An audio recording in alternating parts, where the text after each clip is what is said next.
উদযাপিত হচ্ছে সনাতন ধর্মাবলম্বীদের দ্বিতীয় বৃহত্তম ধর্মীয় উৎসব শ্যামা পূজা ও দীপাবলি উৎসব। মূলত দীপাবলি আলোর উৎসব হিসেবেই পরিচিত। অশুভ শক্তির ওপর শুভ শক্তির বিজয় ও অন্ধকার দূর করে আলোর পথের প্রতিষ্ঠার প্রতীক এই উৎসব।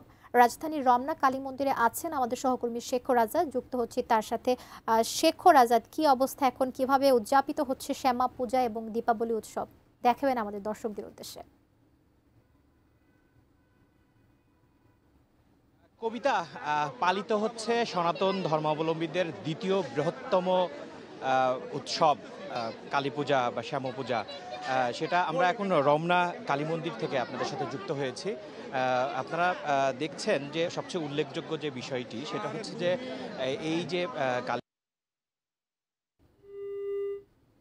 সেই দীপাবলিতে এই দীপাবলিতে আহ, আহ, দীপাবলির কারণে আপনার যে আলোকসজ্জা করা হয়েছে, যে রমনা কালী মন্দিরের যে পুকুরটা, এই পুকুরটা আপনাদেরকে পুকুরটার পাশে হচ্ছে যে লাইটিং করা হয়েছে, আলোকসজ্জা করা হয়েছে এবং পুকুর ঘাটটাতে হচ্ছে আলো জ্বালানো হয়েছে, মোমবাতি প্রজ্বলন করা হয়েছে এবং যে রমনা কালী মন্দিরের ভিতরে যে মূর্তিটা রয়েছে সেই মূর্তিটাও আলোকসজ্জায় সজ্জিত করা হয়েছে।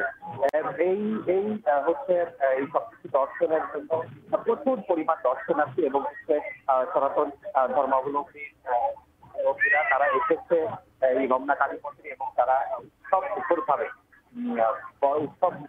তারা এই হচ্ছে কালী পূজা উদযাপন করছে এবং এই কালী পূজা উদযাপন করছে তারা এই মনোবাসনার্থী সকল অশুভ শক্তির বিনাশ হয় এবং করা হয়েছে, আলোকসজ্জা করা হয়েছে এবং পুকুর ঘাটটাতে হচ্ছে আলো জ্বালানো হয়েছে, মোমবাতি প্রজ্বলন করা হয়েছে এবং যে রমনা কালী মন্দিরের পুকুরের ভিতরে যে হচ্ছে যে মূর্তিটা রয়েছে সেই মূর্তিটাও আলোকসজ্জায় সজ্জিত করা হয়েছে।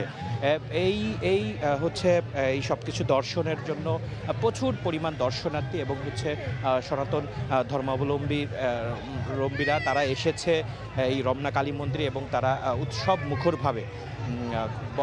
মুখরভাবে তারা এই হচ্ছে কালী পূজা উদযাপন করছে এবং এই কালী পূজা উদযাপন করছে তারা এই মনোবাসনা নিয়ে যেন সকল অশুভ শক্তির বিনাশ হয় এবং হচ্ছে শুভ শক্তি বিজয় হয়। এই মনোবাসনা নিয়ে, এই মনোবাঞ্ছা নিয়ে আপনারা জানেন যে সারা